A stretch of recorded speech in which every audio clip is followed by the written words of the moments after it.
தமிழ்நாடு காங்கிரஸ் கமிட்டியுடைய முன்னாள் தலைவரும் முன்னாள் மத்திய அமைச்சருமான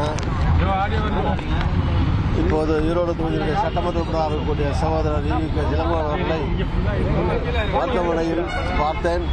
டாக்டர்கிட்ட விசாரித்தேன். டாக்டர்கள் தொடர்ந்து சிகிச்சை செய்து வருகிறார்கள். கடந்த ஒரு வாரமாக மருத்துவமனையில் இருக்கிறார். தொடர்ந்து சிகிச்சை நடைபெற்று வருகிறது.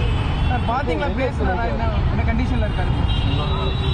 பார்த்தேன். உள்ளே போய் அவர் பேசி டிஸ்டர்ப் பண்ணக்கூடாது, அதனால் அவர் உள்ள ட்ரீட்மெண்ட்டில் இருக்கார். நான் பார்த்தேன். ஓகே, இம்ப்ரூவ் ஆகிட்டு இருக்காங்க. மருத்துவர்கள் தொடர்ந்து சிகிச்சை பண்ணிகிட்டு இருக்கோம் அப்படின்னு சொல்கிறாங்க.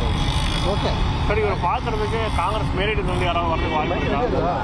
நான் இப்படி சொல்ல முடியும். நான் வந்து பார்த்தேன். சிஎம் பார்த்து போயிருக்காரு. நான் வந்து பார்த்து போகிறேன். சொல்லப்பந்த பார்த்து போயிருக்காரு.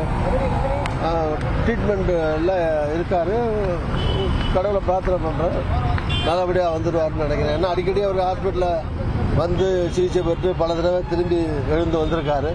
அதனால் இந்த தடவையும் மீண்டும் வருவார் என்று மனப்பூர்வமாக நம்புகிறேன். நம்ம மீண்டும் வர வேண்டும் என்று எல்லாம் உள்ள இறைவனை பிரார்த்திக்கிறேன்.